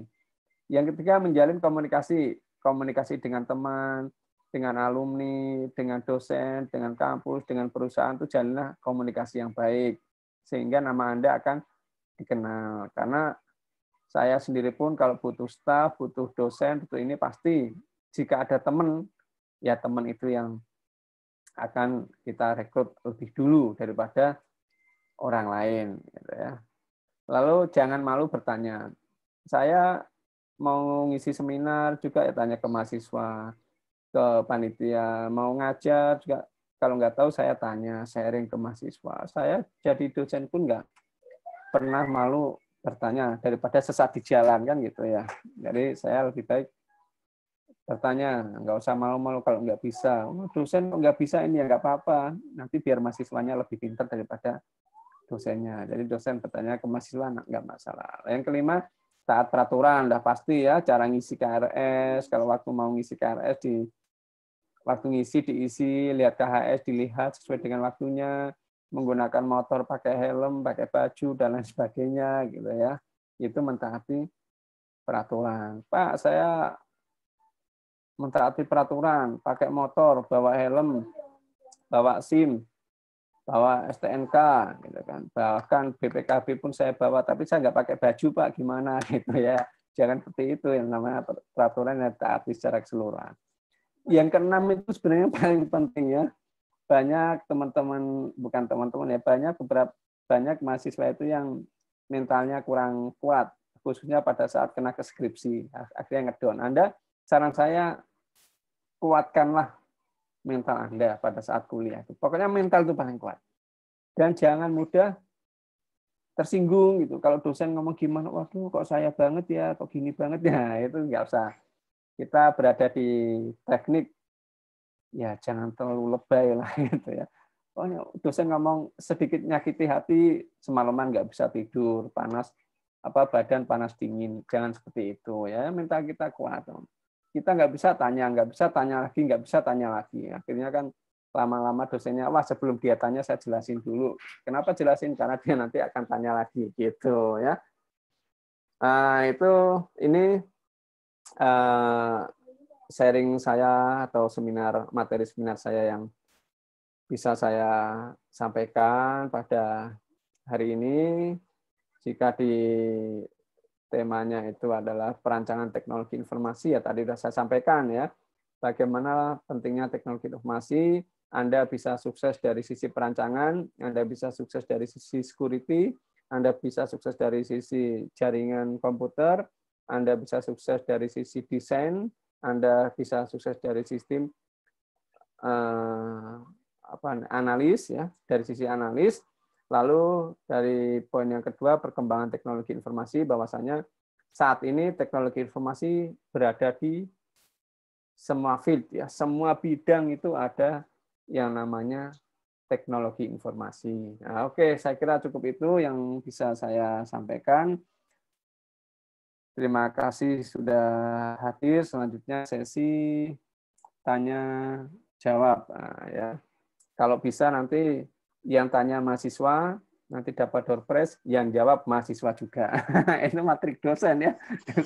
Karena dosennya malas menjawab, mahasiswa yang nanya, mahasiswa juga yang mahasiswa lainnya yang menjawab gitu ya. Nanti dapat door prize dua-duanya. Baik, Pak. Gitu. Ya.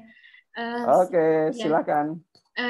Sebelumnya kami ucapkan terima kasih kepada Bapak Rahmat Taufik selaku narasumber yang telah memberikan paparan materi yang sangat jelas seperti software development, komputasi, computer science, draft komputasi computer science, bidang tren sistem informasi, dan juga trik sukses seperti belajar dengan giat, mengenali diri sendiri, komunikasi, tidak malu bertanya, mentaati peraturan, mental yang kuat. Sangat luar biasa sekali materi pada hari ini.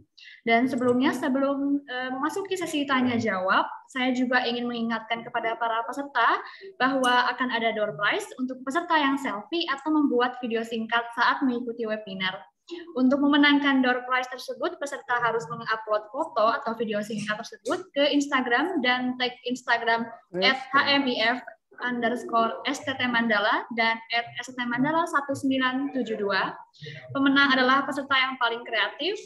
Peserta akan memenangkan door prize dan akan dihubungi oleh panitia melalui direct message Instagram. Baik, seperti itu.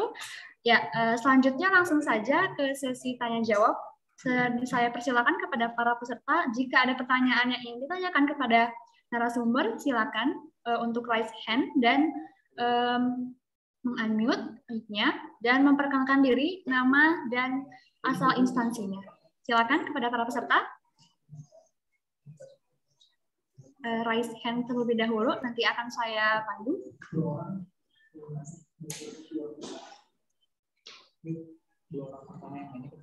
Ya.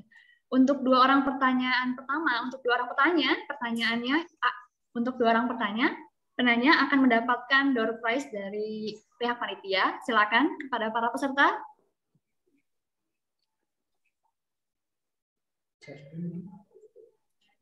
Silakan. Baik, saya mungkin, Pak. Boleh, Fauzan Ramdhani Ferdiansyah, silakan. Oke, bismillahirrahmanirrahim.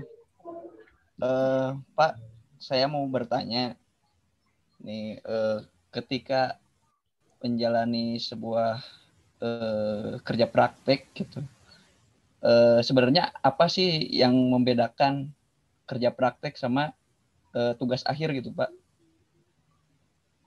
Yang pertama itu, pertanyaan pertama. Yang kedua, lanjutkan yang kedua dulu Mas, kalian. Langsung, ya oke. Yang kedua, ketika tadi Bapak bilang ada yang serial, terus ada yang paralel ya Pak. Itu dalam apa? Dalam proses belajarnya mungkin atau mengerjakannya ya mungkin ya Pak, metodenya gitu. Nah Iya, itu kalau menurut saya, kalau saya pribadi sih, saya ada di keduanya. Ini bagaimana Pak gitu? Kalau ada di keduanya, di serial dan di paralel gitu. Itu bagaimana menurut Bapak gitu? Paling begitu Pak. Terima kasih. Baik, mungkin Oke. pertanyaannya ditampung dulu ya Pak. Selanjutnya Iya, betul. dari Rizky Syaiful Azhar, silakan sudah raise hand. Silakan memperkenalkan diri dan memberikan pertanyaannya. Oh ya, mohon maaf ya Pak, lagi nggak ada background gitu. Assalamualaikum warahmatullahi wabarakatuh. Waalaikumsalam warahmatullahi wabarakatuh. Perkenalkan, nama saya Rizky Syaiful Azhar dari Teknik Sipil S1 ya Pak.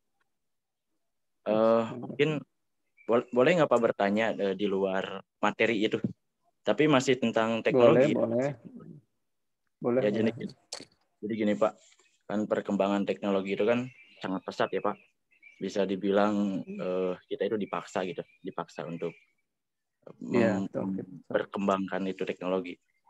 Nah, untuk masa depan ya Pak, karena teknologi itu sangat pesat, nanti 10 atau 20, 30 tahun ke depan, apakah dari sekarang apakah ada kekhawatiran dengan kepesatan teknologi itu Pak?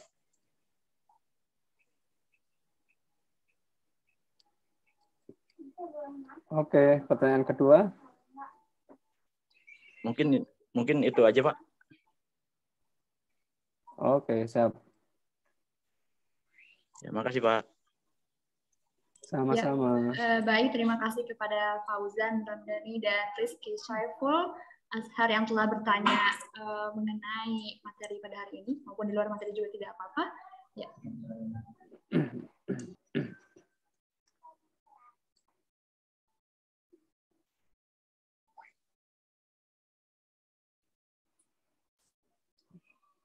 Oke, sudah Mbak? Sudah? Saya jawab? Iya, boleh. Silakan dijawab Pak dari pertanyaan dari Oke, Fauzan. terima kasih Kang Fauzan ya. Dia dari D3 ya. Ganteng juga nih Fauzan nih, mirip saya ya. Oke, yang pertama ketika menjalani sebuah kerja praktek, apa yang membedakan antara KP dan tugas akhir? Jadi gini, ini tapi saya kalau di situ kurang paham betul ya.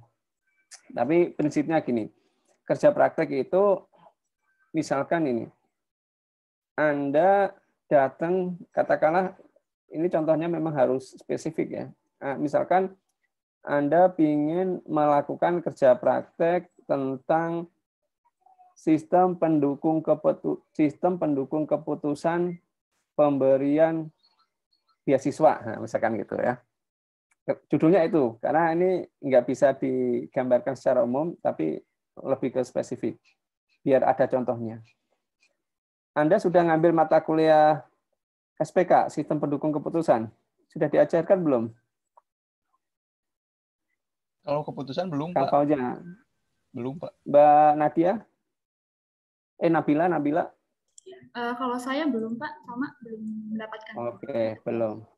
Ya, karena semesternya masih semester 1-2 ya, makanya masih imut-imut juga nih ya. Jadi misalkan kita mau mengambil sistem pendukung keputusan pemberian beasiswa di SMP, katakanlah gitu ya, yang sederhana.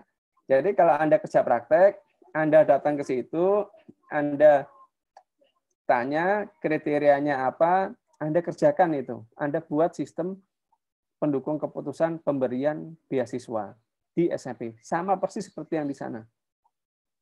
Kriterianya apa? Kriterianya nilai raport mungkin, penghasilan orang tua mungkin, lalu keaktifan organisasi mungkin, dan lain sebagainya. Anda bikin program yang sama persis seperti di SMP tersebut. Itu kerja praktek. Ya, mungkin Anda paham ya, membuat sama persis seperti yang ada di sana. Lalu kalau skripsi, nah, namanya juga S1 kan ya, apa ya? Ya kalau salah mohon maaf. S1 kan levelnya lebih tinggi, berarti levelnya juga harus lebih tinggi. Kalau S1 itu berarti harus ada analisisnya. Analisis menggunakan apa? Metodenya. Nah, ada metodenya ya. Berarti misalkan saya ingin membuat aplikasi sistem pendukung keputusan pemberian beasiswa dengan menggunakan metode AHP, misalkan gitu. Analytical Process Analytic Processes, apa AHP itu? Analitik lupa saya.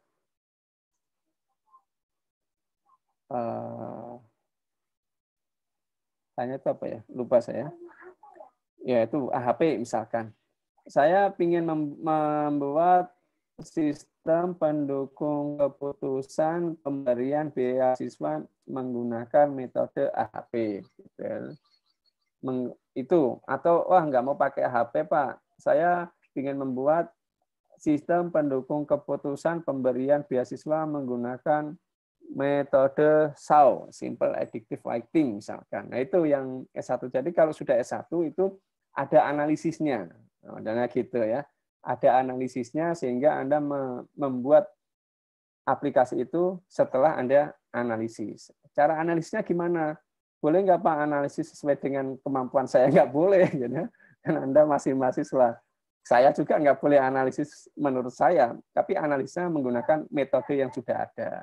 Bisa AHP, bisa SAW, Simple Additive Writing, dan lain sebagainya. Itu analisisnya. Setelah menggunakan analisis, nanti jika Anda melakukan dua-duanya, biasanya saya itu antara KP dan skripsi itu saya lebih tertarik mahasiswa mengambil judul yang sama.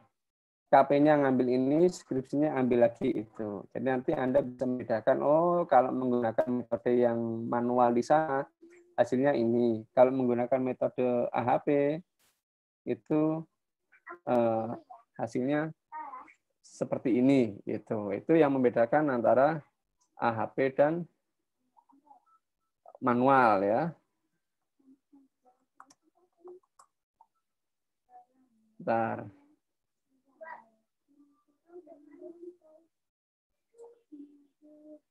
Oh ya, analytical hierarchy proses. Saya sampai buka Google ya karena lupa. Apa adalah analytical hierarchy proses? Itu yang membedakan antara kerja praktek dengan skripsi. Jadi kalau skripsi itu sudah ada analisisnya. Misalkan Anda mau di perpustakaan, kalau kerja praktek apapun yang ada di sana ya itu dikerjain. Tapi kalau Anda S1 berarti harus ada analisisnya. Analisisnya menggunakan apa, Pak? Ya analisisnya menggunakan metode kepustakaan gitu kan. Biasanya di perpustakaan ada S1 pustakawannya tuh. Ya, mereka yang lebih tahu metodenya gitu. Harus ada analisisnya. Yang kedua, serial dan paralel itu memang teori yang bukan teori ya. Ini statement yang baru saya dapatkan tadi malam. Setelah itu ya saya share aja di sini. Ternyata Anda punya kedua-duanya, berarti lebih keren ya. Berarti teorinya pada hari ini kita tambah satu ya. Ada serial, ada paralel, ada blended. Nah, gitu. Makin keren kan? Serial boleh, paralel boleh, blended juga boleh. Blended itu artinya kadang-kadang serial, kadang-kadang paralel. Nanti tinggal switch-nya Anda nih switch paralel. Kalau switch paralel, cetit, oh paralel. Cetit, ini serial. Kalau dua-duanya dicepit-cepit, wah ini bandit ini. Wah, berarti keren banget ini Kang Fauzan ya. Mudah-mudahan paham ya. Yang kedua dari Kang Rizky Saiful Anhar, ini saya terima kasih sekali sudah ikut join dari teknik sipil ya. Jika saya ada di situ ya saya ingin memberikan apresiat ke Kaprodinya. Ini sebenarnya ada mahasiswa Bapak yang memiliki keinginan lebih dibandingkan dengan teman-teman yang lain. Harusnya kan yang ikut, yang ingin tahu tentang perkembangan ilmu di luar ilmu mereka itu kan ya harusnya kasih nilai A gitu karena sudah join di seminar prodi lain gitu. Kang Rizky itu orang teman-teman himpunan bukan? Maba Pak, baru masuk.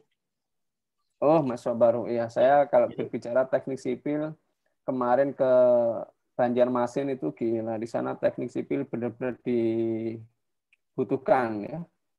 Jadi pengembangan jalan, pengembangan ini itu dan lain sebagainya. Gimana Kang? Ya jadi dikasih tugas itu dari Pak Sujana harus mengikuti webinar ini gitu. Oh ya, keren. Ya, teknik sipil itu nggak ada habisnya itu ya. Jadi memang terus berkembang. Jadi saya juga ada kalanya, wah kenapa ya saya dulu nggak masuk teknik sipil ya? Karena yang pengawas proyek itu kebanyakan S1 teknik sipil. Dan udah tukang bangunan Pak. Iya, dan apa namanya, ya gajinya ya jangan ditanya. Nah, proyeknya juga nilainya gede. Iya, teknik sipil itu ya, teknik sipil. Tentunya kan banyak yang penyebar hoax. Udah, kalau hoax nanti kita kasih undang-undang ITE aja itu ya. Oke, perkembangan teknologi sangat pesat. Kita dipaksa untuk mengembangkan teknologi untuk masa depan. Apakah ada kekhawatiran tentang pesatnya perkembangan teknologi itu sendiri? Memang betul. Ini di salah satu negara yang cukup maju lah ya, maju, dunia otomotifnya cukup banyak dan lain sebagainya. Karena mereka lebih enjoy dengan teknologi yang ada di dunia mereka, akhirnya kan mereka SDM-nya kurang gitu. Karena semuanya bisa dikerjakan dengan teknologi. Ada yang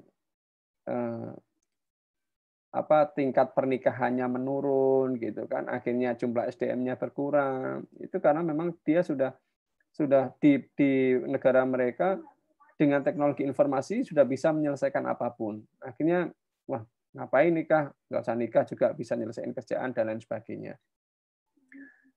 Apakah ada kekhawatiran tentang pesatnya perkembangan teknologi itu sehingga nanti kita akan kena dampaknya gitu ya?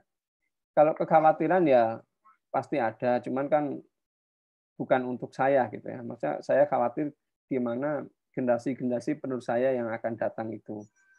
Kalau saya di era ini ya seperti ini, teknologi informasi ya alhamdulillah bisa mengikuti dan lain sebagainya.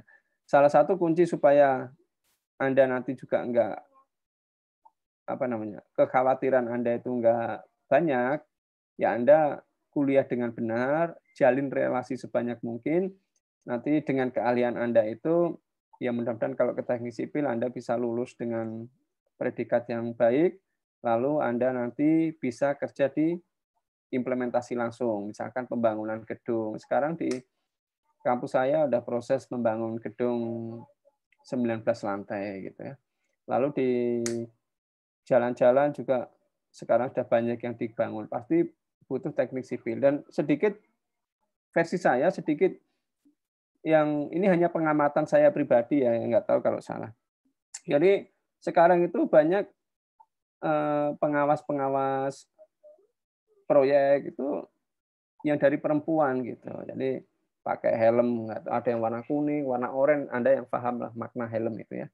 Itulah udah ngawasin pembangunan gedung ini itu dan lain sebagainya. Saya lihat itu gagah banget itu gitu ya. Lihat pengawas-pengawas. Kalau ada bangun jalan, lihat pengawas dan lain sebagainya. Sebenarnya untuk kembali ke pertanyaan, untuk mengurangi kekhawatiran itu ya kemampuan Anda juga harus optimalkan. Secanggih apapun teknologi, mereka juga butuh SDM yang handal juga gitu.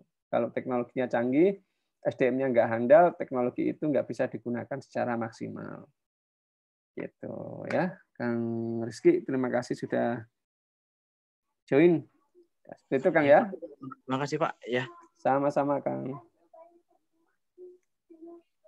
Ya, baik, terima kasih kepada para peserta yang sudah berpartisipasi dalam sesi tanya jawab.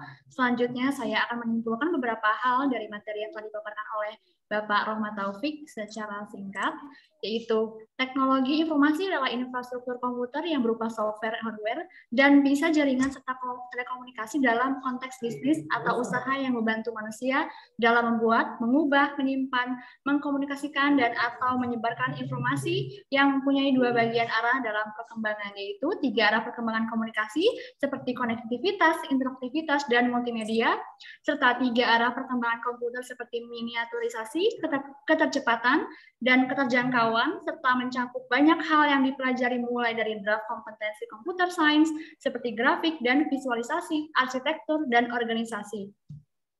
Dan komputer serta klasifikasi topik sistem informasi seperti database, big data, social network, sustainability, software, dan programming language. Ya, itu mungkin yang dapat saya simpulkan dari paparan materi pada webinar kali ini. Untuk acara selanjutnya yakni penyerahan sertifikat kepada narasumber yang telah memberikan paparan materi kepada kita semua. Untuk narasumber dimohon untuk mempersiapkan diri untuk pendokumentasian, dan kepada panitia dokumentasi mohon bantuannya. Ya.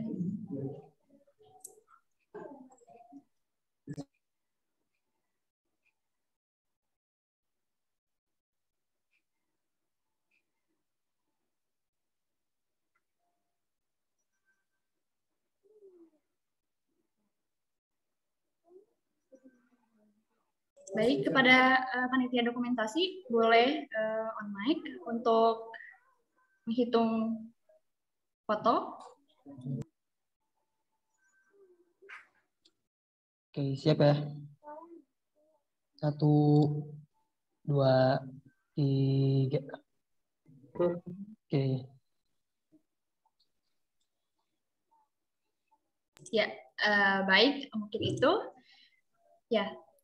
Hadirin yang saya hormati, acara demi acara telah kita lalui bersama. Semoga ilmu yang telah kita dapatkan pada hari ini dapat kita aplikasikan ke kehidupan sehari-hari kita.